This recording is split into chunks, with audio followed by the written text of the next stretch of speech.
11 janvier 1920. Un vent glacial hurle le long de South Wabash Avenue, faisant vibrer les vitres du Four-Deuce Saloon. À l'intérieur, l'air est épais des fantômes de parfums bon marché, de fumée de cigares éventés et de whisky renversé. L'odeur d'une époque sur le point de mourir. Dans 6 jours, le Volstead Act s'abattra sur la nation comme un linceul, transformant chaque saloon, brasserie et distillerie d'Amérique en une scène de crime. La plupart des hommes de ce milieu voient un enterrement. John Torrio voit un couronnement. Il est assis dans un bureau à l'arrière, un petit homme, impeccablement vêtu, avec des yeux vigilants et intelligents, qui ne manquent rien. À 42 ans, Johnny le renard Torrio dégage une autorité tranquille qui ne nécessite ni voix haute ni arme brandie. Devant lui, étalés sur un bureau en acajou poli, se trouvent des registres remplis de colonnes de chiffres nettes et précises. Les chiffres racontent l'histoire de l'empire du vice de Colosimo, 200 bordels, d'innombrables tripots et le flux constant et prévisible d'argent qui a fait de son oncle Big Jim. Colosimo, le roi incontesté du quartier du Levis. Mais Torrio ne regarde pas les colonnes qui existent. Il regarde les vastes espaces vides où de nouvelles colonnes seront bientôt écrites. Le pianiste en bas martèle un air de ragtime, un son frénétique et joyeux qui ressemble à une danse désespérée au bord d'une falaise. Big Jim est là, un homme grand et flamboyant, dégoulinant de diamants, riant avec des échevins et des capitaines de police dont la loyauté est aussi flexible que l'argent dans leur poche. Colosimo est satisfait. Il a ses femmes, sa musique, ses restaurants. Il pense que cette nouvelle loi sur la prohibition est une nuisance, un inconvénient temporaire à surmonter. Il a expressément interdit à Torrio de se lancer dans le trafic d'alcool. C'est trop désordonné, trop bruyant, trop dangereux. Torrio ferme un grand livre avec un doux bruit sourd. Big Jim est une relique. Il ne voit pas que le jeu est sur le point de changer complètement. Le petit racket des bordels et des tables de jeu sera une misère comparée aux fortunes qui attendent d'être faites grâce à la soif d'une nation. Une industrie entière est sur le point d'être mise hors la loi, et les hommes qui la contrôlaient, les Anheuser, les Busch, les Pabst, seront forcés de s'écarter. La nature et les affaires ont horreur du vide. Torrio a l'intention de le combler. Pour ce faire, il doit construire un nouveau type d'organisation, un empire de brasseries illégales, de flottes de camions et d'un réseau de débits de boissons clandestins qui s'étendra des manoirs de Gold Coast aux taudis de Southside. Plus important encore, il a besoin d'un nouveau type de soldats. Il a besoin d'hommes qui n'ont pas peur de la violence mais qui sont assez intelligents pour savoir quand ne pas l'utiliser. Il a besoin de loyauté. Il a besoin d'ambition. Son esprit revient à New York, aux rues bruyantes et chaotiques de Brooklyn. Il pense à un jeune homme qu'il a encadré au Five Points Gang, un videur du Harvardine. Un emporté, oui, mais férocement loyal et possédant une ruse brute et non apprise. Le nom du garçon est Alphonse Capone. Il a à peine 21 ans, en fuite actuellement après avoir envoyé un gangster rival à l'hôpital. Il est impatient, affamé et a besoin d'un nouveau départ loin du département de police de New York. Un léger sourire effleure les lèvres de Torrio. Capone est un instrument contondant, mais un instrument qui peut être affûté, dirigé. C'est l'outil parfait pour la guerre à venir. Pendant que Torrio gère les livres, les pots de vin et la stratégie, Capone peut gérer les rues. Il peut être le visage, le point de la nouvelle opération. Torrio prend une feuille de papier et un stylo plume. Son écriture est aussi soignée que sa comptabilité. Il rédige un message court et simple à un contact à Brooklyn. Dites au jeune homme que le poste à Chicago est pour lui. 1 000 $ par semaine pour commencer. Dites-lui de venir immédiatement. Il plie le papier, le met dans une enveloppe et sonne une petite cloche en argent sur son bureau. Un instant plus tard, un homme corpulent nommé Frankie Yale entre dans la pièce. « Frankie, dit Torrio, sa voix basse et égale. Assurez-vous que ce télégramme soit envoyé immédiatement. Yale hoche la tête en prenant l'enveloppe. Il sait qu'il ne faut pas poser de questions. Il connaît aussi le regard dans les yeux de son patron. C'est le regard d'un homme qui vient de prendre une décision qui changera tout. En bas, la musique du piano s'intensifie. Le rire de Big Jim Colosimo résonne à travers les planchers, le rugissement inconscient d'un roi qui ne réalise pas que son règne est déjà terminé. L'avenir arrive dans un train en direction de l'ouest et il porte une valise bon marché et une cicatrice sur le visage. 17 janvier 1920. Un panache de vapeur s'élève sur le quai de la gare Union, masquant momentanément la silhouette massive descendant du train du New York Central. Alphonse Capone resserre le col de son fin manteau de laine contre un vent de Chicago qui ressemble à une agression physique. C'est un froid différent du frima humide de Brooklyn. C'est un froid sec, tranchant comme un rasoir, qui pénètre jusqu'à l'os. Il a 21 ans, avec un visage d'enfant qui dément la dureté forgée dans la rue dans ses yeux et la puissance de ses épaules larges. Dans sa valise usée se trouvent 2 tenues de rechange, un rasoir droit et le télégramme de Johnny Torrio, la promesse de $1000 par semaine et d'une nouvelle vie.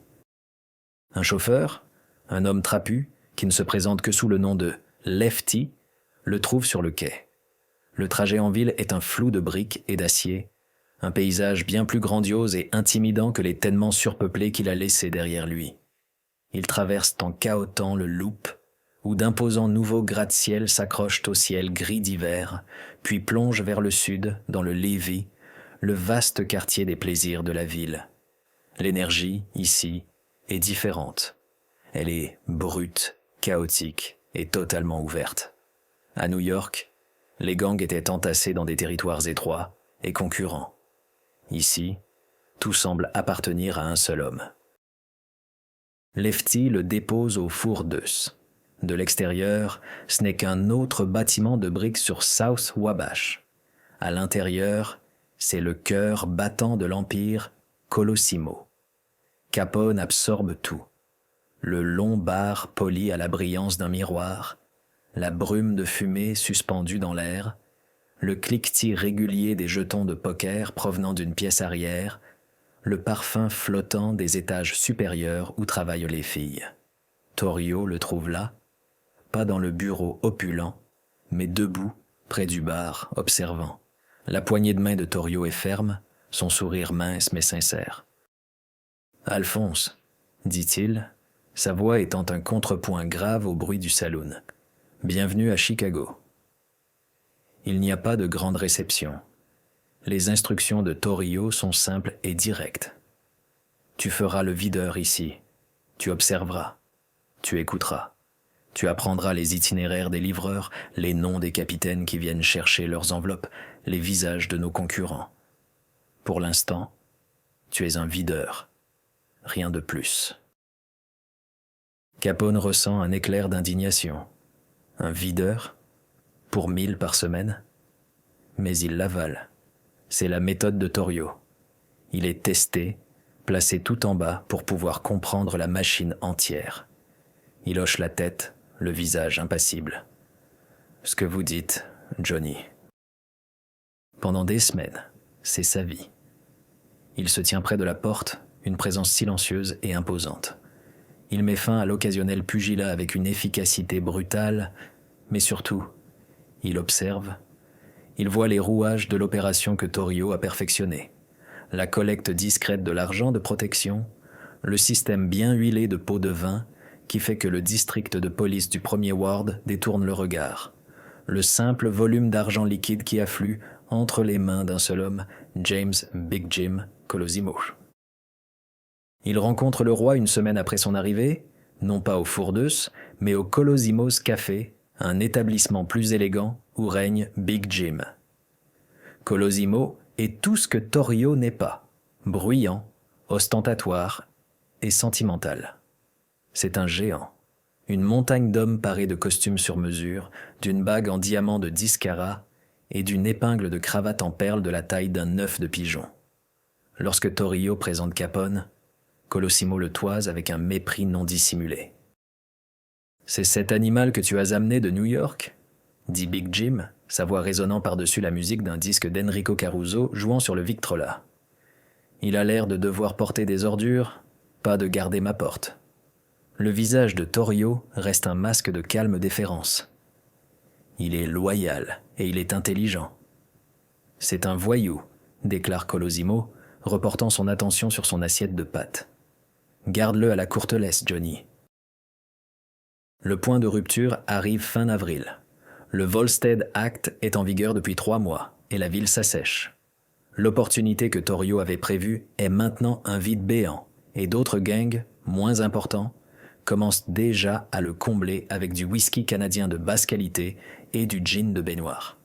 Dans son bureau, Torrio expose un plan détaillé à son oncle. Il a sécurisé une piste pour 6 brasseries prêtes à être achetées par le biais de sociétés écrans. Il a pris contact avec les frères Gena, des importateurs siciliens qui peuvent garantir un approvisionnement en alcool de qualité venant de l'étranger.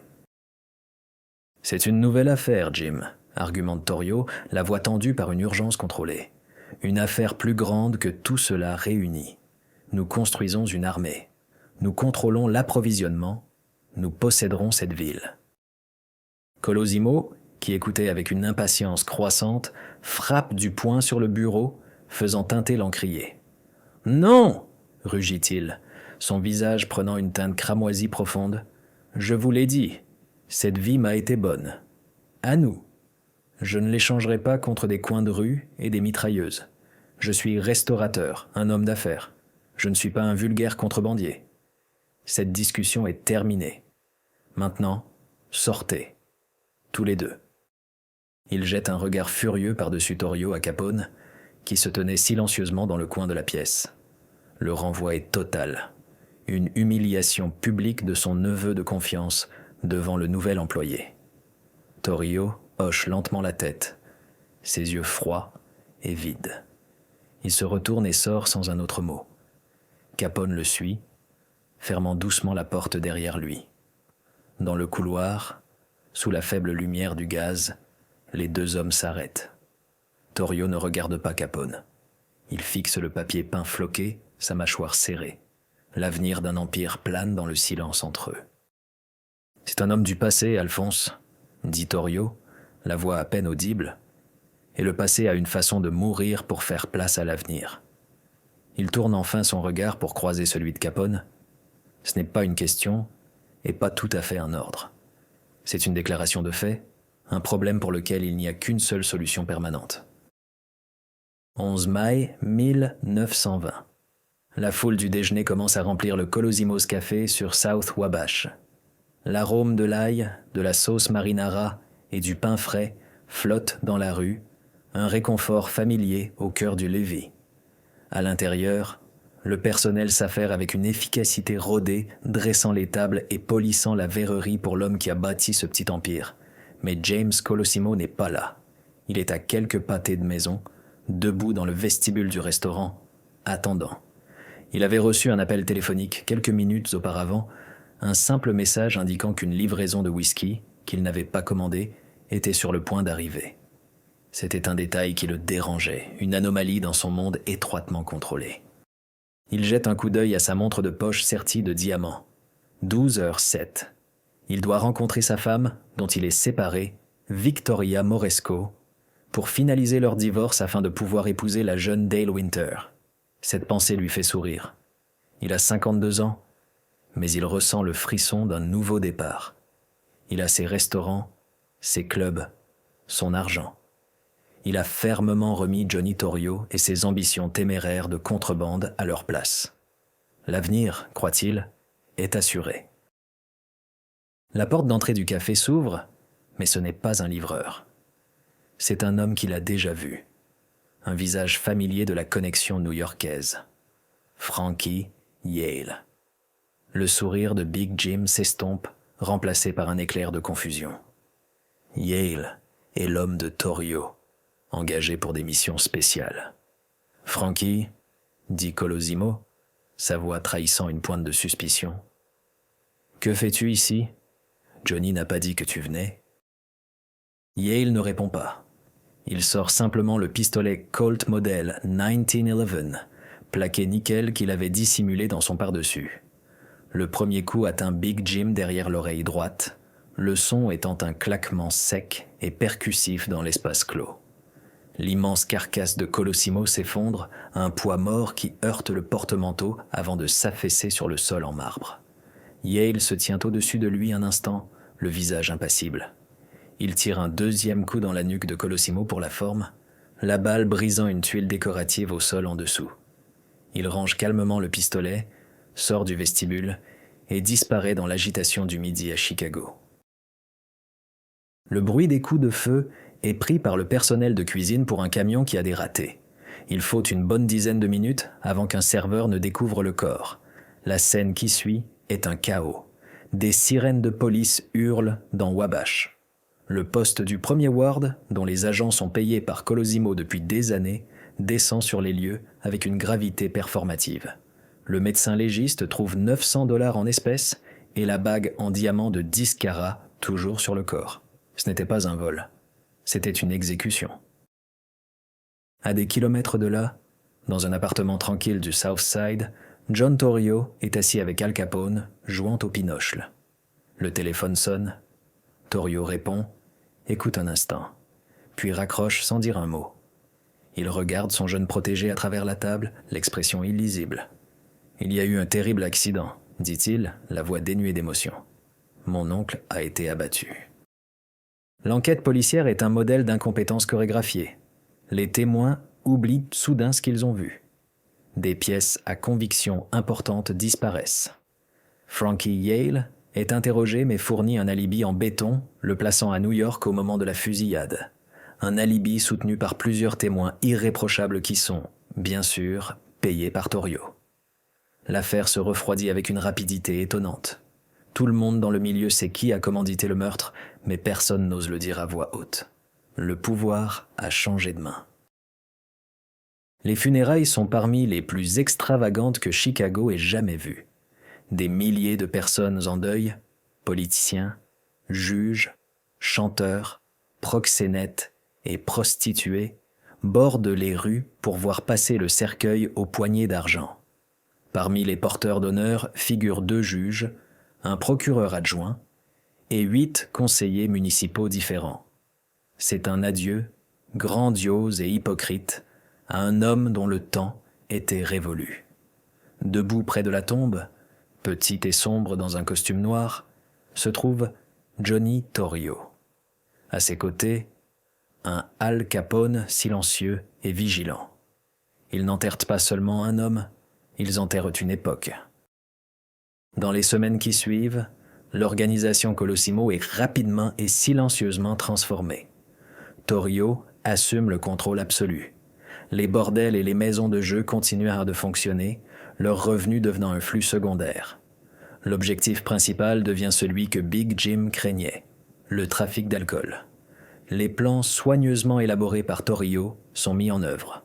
En utilisant les réserves de liquidités de la succession de Colosimo, il achète les brasseries, engage les chauffeurs de camions et commence à établir le réseau de distribution. Il promeut Capone de videur à son homme de main, son lieutenant principal. Il confie à Capone la direction du bras armé de la nouvelle entreprise. Le travail de Capone consiste à persuader les propriétaires de bars clandestins d'acheter leur alcool exclusivement auprès du syndicat Torrio. Ses méthodes sont directes et efficaces. Un sourire et une poignée de main d'abord. Si cela échoue, une batte de baseball. Si cela échoue, quelque chose de bien plus permanent. La réputation de Capone grandit. Il n'est plus seulement le voyou de Brooklyn. Il est le poing de Torrio. Ensemble, ils construisent un empire sur la bière et le sang, une organisation comme Chicago n'en a jamais vu. Les années folles ont commencé et Johnny Torrio est prêt à en devenir le roi. En 1922, une file de 20 camions lourds roule sur une route sombre et non pavée au sud des limites de la ville, leurs phares perçant le brouillard qui arrive du lac Michigan. Ils ne transportent pas de produits agricoles ni de pièces de machines. Le clapotis venant de leur cale et l'odeur sucrée et maltée qui flotte dans l'air trahissent leur véritable objectif. C'est la flotte de bière de minuit, de l'organisation Torrio Capone, et elle se déplace avec la confiance d'un convoi militaire. À une intersection clé, une voiture de patrouille du département de police de Chicago est au ralenti, ses deux occupants regardant ostensiblement dans l'autre direction, tandis que la cargaison illégale, d'une valeur de plus de 100 000 $ sur le marché libre, passe sans être inquiétée. C'est la nouvelle réalité. C'est l'architecture de l'Empire. Tandis qu'Al Capone règne dans les rues, Johnny Torrio gère le système qui rend tout cela possible. Son bureau n'est plus la arrière-salle enfumée du four d'Eus. Il opère désormais depuis une suite de pièces au Plymouth Hotel, un établissement respectable où ses affaires peuvent être menées avec un vernis de légitimité. Ses livres de comptes sont plus complexes maintenant, enregistrant non seulement les revenus de 2000 débits de boissons clandestins, mais aussi les dépenses, le vaste et complexe réseau de pots de vin qui est la véritable base de son pouvoir. 10 000 par semaine pour le bureau du maire, 500 par semaine pour un capitaine de circonscription, une caisse de scotch de première qualité pour un juge ami. Il a transformé la corruption en une science, une dépense prévisible sur un bilan. Il pense à la ville non pas en termes de quartier, mais comme une carte d'influence. Le premier ward, leur base, est solide. Le South Side est à eux. Mais l'expansion crée des frictions. Au nord, le territoire est contrôlé par le gangster irlandais fanfaron et imprévisible Charles Dion O'Banion. O'Banion est d'une autre race. Il tient une boutique de fleurs, Schofields, en face de la cathédrale Holy Name, arrangeant des couronnes pour les funérailles de mafieux, 1 minute, et détournant une livraison d'alcool de Torrio la minute suivante. Il est charmant, prompt à la plaisanterie et absolument impitoyable. Torrio a essayé de l'amener dans un conseil, un syndicat des principaux acteurs de la ville pour fixer les prix et diviser le territoire pacifiquement. « Nous sommes des hommes d'affaires, Dion », avait argumenté Torrio lors d'une réunion, le ton empreint d'une raison patiente. « Il y en a assez pour tout le monde. La guerre est mauvaise pour les bénéfices. » O'Banion avait ri, un son fort et retentissant qui emplit la pièce. « Va te faire foutre avec tes bénéfices, Johnny. J'aime une bonne bagarre, ça réchauffe le sang. » Tandis que Torrio navigue sur cet échiquier politique délicat, Capone est son homme de main, son général sur le terrain et son élève le plus avide. Il n'est plus seulement un videur. Torrio lui a confié de véritables responsabilités et Capone les a dévorées. Il a déménagé sa famille dans une modeste maison en briques sur South Prairie Avenue, cultivant l'image d'un homme respectable. Mais son travail est loin d'être respectable. Il supervise les brasseries, gère les chauffeurs et s'occupe personnellement des propriétaires de speakeasy récalcitrants. Son quartier général est maintenant The Ship, un tripot et un saloon sur West 22nd Street. Son nom devient une légende dans le milieu, synonyme de violence explosive et de loyauté indéfectible envers son patron. Il a bien appris la leçon de Torrio, le contrôler tout. L'élection de 1923 apporte un nouveau défi. L'administration corrompue et complaisante de Big Bill, Thompson est évincée, remplacé par un maire réformateur, William Dever. Soudain, les rouages bien huilés de la machine de Chicago commencent à grincer. Les descentes de police deviennent plus fréquentes, plus réelles. L'arrangement confortable est menacé.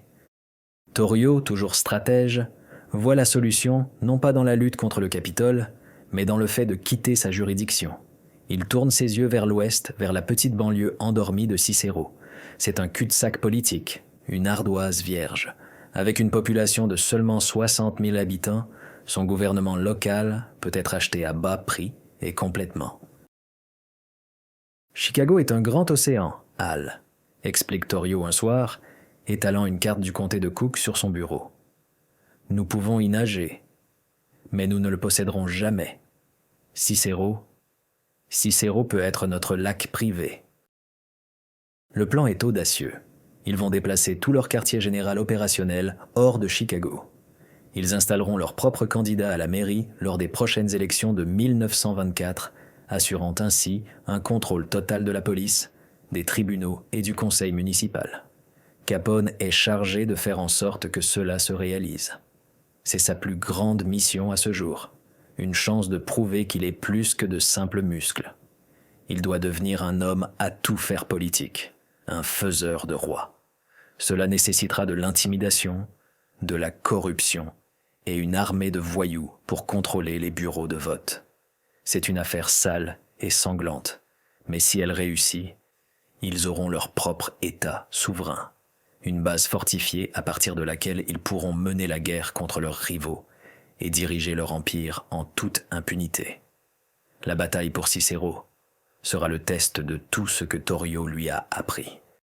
1er avril 1924. Un matin de printemps trompeur se lève sur Cicéro, Illinois. L'air est frais et sent la terre humide et la fumée de charbon, mais un courant sous-jacent de menaces plane sur les rues soignées de la banlieue. Des berlines noires, longues et lourdes comme des corbillards, circulent lentement devant les bureaux de vote installés dans les écoles et les devantures de magasins.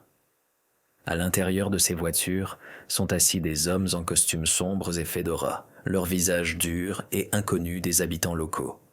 Ce n'est pas une élection démocratique, c'est une invasion. Depuis son nouveau quartier général au Hawthorne Inn, Al Capone dirige l'opération avec la précision d'un commandant de champ de bataille. À 25 ans, il est dans son élément. C'est le test ultime de ses capacités, une fusion de violence, de logistique et de volonté politique.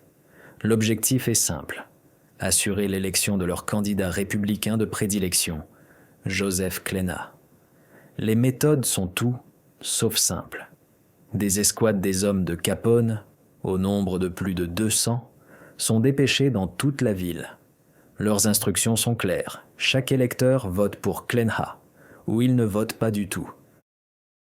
L'intimidation commence subtilement. 2 des hommes de Capone, les mains enfoncées dans les poches de leur pardessus, flanqueraient un électeur sur son chemin vers l'école. Ils ne le toucheraient pas. Un murmure bas de « Vous votez pour Klena aujourd'hui, n'est-ce pas, mon ami ?» suffisait. Les employés des bureaux de vote démocrates sont rencontrés avec moins de subtilité. Ils sont traînés de leur poste, battus dans des ruelles et entassés dans des voitures, pour être détenus dans des prisons improvisées jusqu'à la fermeture des bureaux de vote. Les urnes sont saisies et remplies de votes frauduleux pour Klena. À la mi-journée, la ville de Cicéro est un territoire occupé. La machine démocrate, cependant, ne plie pas.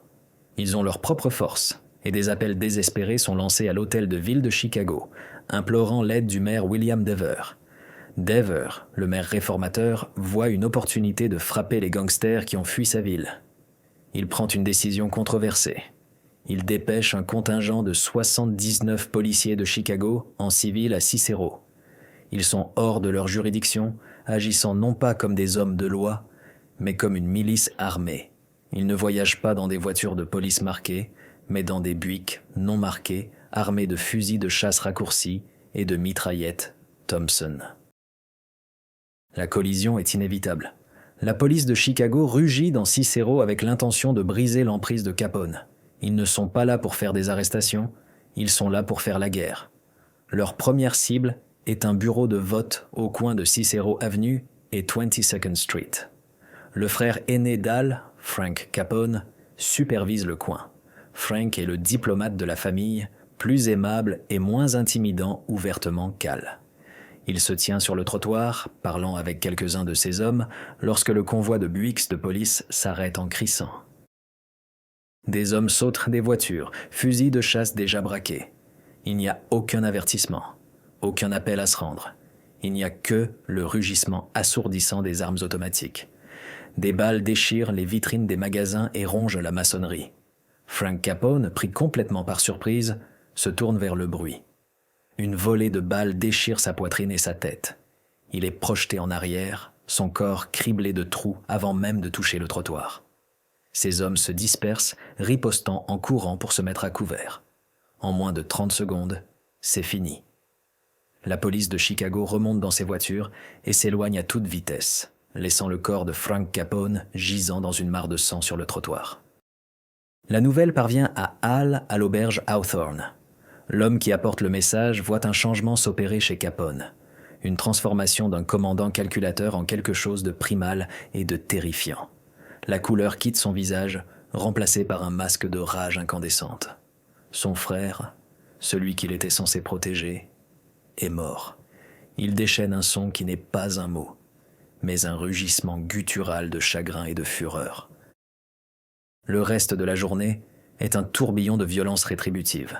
Al Capone lui-même descend dans les rues, une mitraillette Thompson en main. Ses hommes, galvanisés par le meurtre de Frank, lancent une vague de terreur à travers Cicero.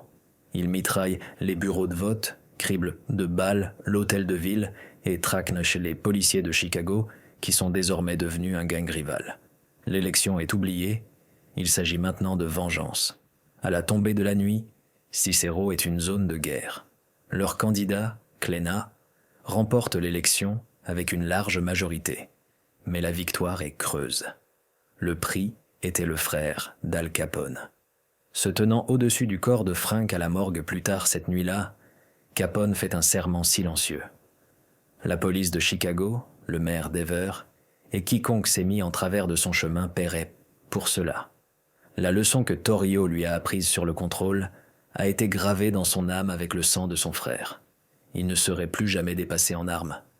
Il ne posséderait pas seulement une ville, il deviendrait une armée. 10 novembre 1924. L'air à l'intérieur de Schofields, la boutique de fleurs de Dion O'Banion au 738 North State Street est chaud et humide, épais de l'odeur mièvre des chrysanthèmes et des lys. Il est juste avant midi. O'Banion, une paire de sécateurs à la main, coupe les tiges d'un grand bouquet. Il est vêtu de sa blouse de travail, un homme à l'aise dans son domaine, le charmant fleuriste qui se trouve être le roi incontesté des rackets du North Side. Il fredonne un air irlandais joyeux, ignorant le fait que sa vie se mesure en secondes. La clochette au-dessus de la porte d'entrée teinte. O'Banion lève les yeux, un large sourire accueillant sur son visage. Il voit 3 hommes entrer. Il les reconnaît immédiatement. L'un est Frankie Yale, l'exécuteur amené de New York. Les 2 autres sont Albert Anselmi et John Scalise, une paire de tueurs siciliens connus pour leur efficacité glaciale. Le sourire d'Aubagnon ne vacille pas. Il suppose qu'ils sont là pour récupérer les arrangements floraux pour les funérailles de Mike Merlo, le chef de l'Unione Siciliana, décédé de cancer 2 jours plus tôt. Merlo avait été un leader respecté, une force modératrice qui avait contribué à maintenir la fragile paix entre O'Banion et l'organisation Torrio Capone. Sa mort a supprimé le dernier rempart. « Bonjour, messieurs, » dit O'Banion d'une voix amicale. « Vous êtes là pour les fleurs de Merlot ?» Frankie Yale s'avance, tendant sa main droite.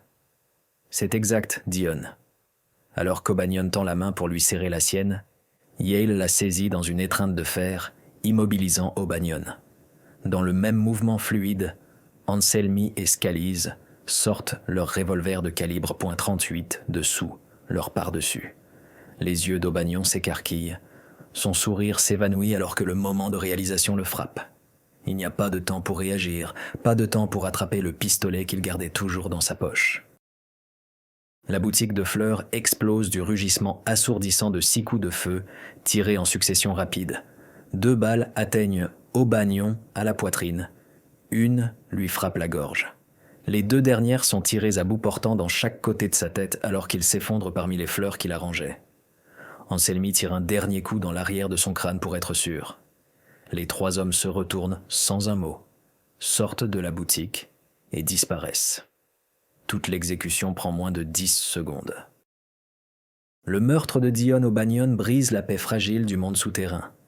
C'est une déclaration de guerre directe, un acte d'agression ordonné par Johnny Torrio depuis la sécurité perçue de sa forteresse de Cicero. La trahison était enracinée dans une affaire de brasserie quelques semaines plus tôt. Torrio et O'Banion avaient été partenaires dans la brasserie Sieben. O'Banion, sachant que la police prévoyait un raid, avait vendu sa part à un Torrio peu méfiant quelques jours avant le coup de filet. Le 19 mai 1924, la police a envahi la brasserie. Torrio, présent pour superviser un chargement, a été arrêté aux côtés d'Aubagnon. Pour Torrio, un homme qui cultivait l'anonymat et évitait toute implication personnelle dans le sale boulot, l'humiliation publique d'une arrestation était une insulte impardonnable. Pire encore, O'Banion en avait ri. Torrio risquait la prison, tandis qu'O'Banion s'en sortait avec une amende. C'était un acte de mépris calculé qui, dans le monde de Torrio, ne pouvait être résolu que d'une seule manière. Les funérailles d'O'Banion sont encore plus spectaculaires que celles de Big Jim Colosimo. Un cercueil de 25 000 $, un cortège de voitures s'étendant sur plus d'1 mile et une véritable montagne d'hommages floraux, beaucoup envoyés par les hommes, même qui ont ordonné sa mort. Parmi les couronnes se trouve une avec une carte qui dit simplement « De Hall ». Le gang du North Side n'a pas besoin d'une carte pour savoir qui est au responsable. Les principaux lieutenants d'O'Banion, Jaime Weiss, Vincent The Skimmer, Drukchi et George Bugs Moran, jurent de se venger. Ils sont d'une autre trempe que l'équipe de Capone. Ce sont des tueurs chevronnés, des vétérans des brutales guerres de circulation de journaux, et ils sont farouchement loyaux à leur chef tombé au combat. Ils ne se soucient pas des arrangements commerciaux ou des traités territoriaux. Ils veulent 100%. La guerre commence sérieusement. Des voitures pleines de membres du North Side sillonnent Cicero, leurs fusils de chasse tirant sur les débits de boissons clandestins de Capone. Torrio et Capone sont désormais des hommes marqués. Ils se déplacent partout, dans des voitures blindées, entourées de gardes du corps. Les affaires calmes et stratégiques que Torrio avait si soigneusement construites ont dégénéré en une guerre de rue chaotique. Pour Capone, c'est un environnement familier. Pour Torrio, c'est un cauchemar. Il est un joueur d'échecs forcé de jouer à la roulette russe. Il a déclenché une tempête qu'il a de plus en plus de mal à contrôler. L'escalade qu'il a ordonnée dans cette paisible boutique de fleurs se retourne maintenant contre lui, et les membres du North Side ne s'intéressent pas aux affaires.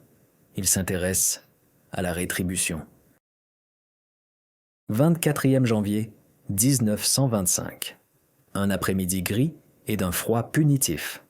La Cadillac Sedan noire de Johnny Torrio s'arrête sur le trottoir devant son appartement au 706 South Clyde Avenue. Il revient d'une virée shopping avec sa femme, Anna. Il porte un paquet d'épicerie dans un bras, un petit homme ressemblant plus à un comptable prospère qu'au roi régnant de la pègre de Chicago. Pendant un bref instant banal, tout est normal. Alors qu'Anna sort du côté passager et se dirige vers l'entrée de l'immeuble, Torrio se tourne pour donner des instructions à son chauffeur. À cet instant, une Studebaker bleue, garée plus loin dans la rue, rugit et fonce vers eux, s'arrêtant en crissant juste derrière la Cadillac. Les portes arrière s'ouvrent en grand. Jaime Weiss et Bugs Moran émergent. Leurs visages sont des masques sombres de détermination. Ils ne portent pas de pistolet. Ils tiennent un fusil à pompe scié et une mitraillette Thompson. Le monde se dissout en un ouragan de bruit et de violence.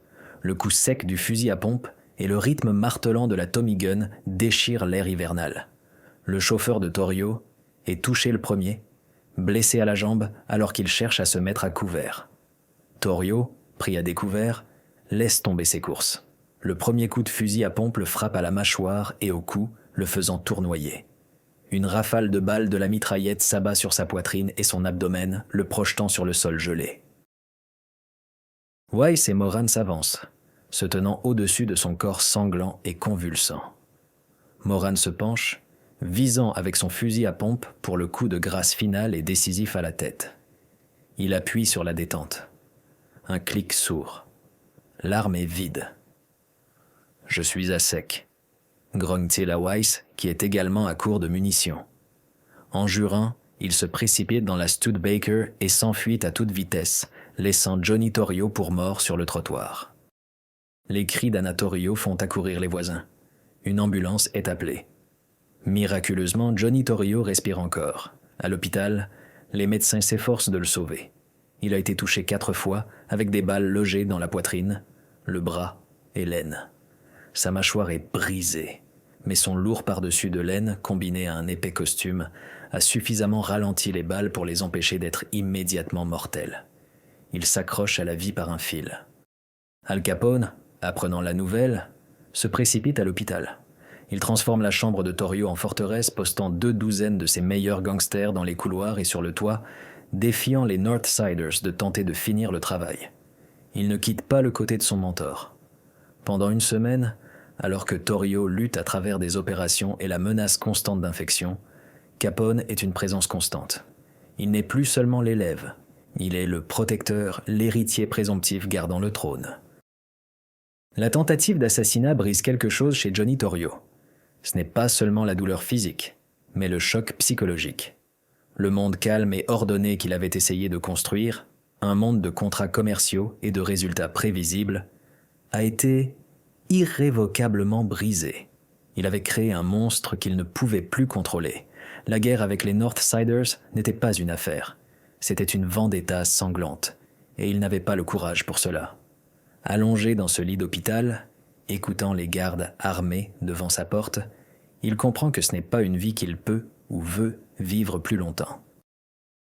Un mois plus tard, après avoir plaidé coupable des anciennes accusations de prohibition suite au raid de la brasserie Seaben, Torrio est condamné à 9 mois de prison dans le comté de Lake à Waukegan.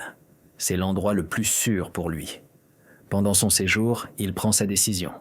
Il convoque Al Capone. La réunion a lieu dans la salle de visite stérile et silencieuse de la prison. Torrio a l'air plus âgé, plus petit. Les blessures physiques guérissent, mais l'ambition dans ses yeux a disparu, remplacée par une résignation profonde et lasse. « Alphonse, commence-t-il, sa voix toujours rauque à cause de ses blessures. Les affaires, elles sont à toi maintenant. Tout. Les brasseries, les débits de boissons clandestins, les politiciens, tout.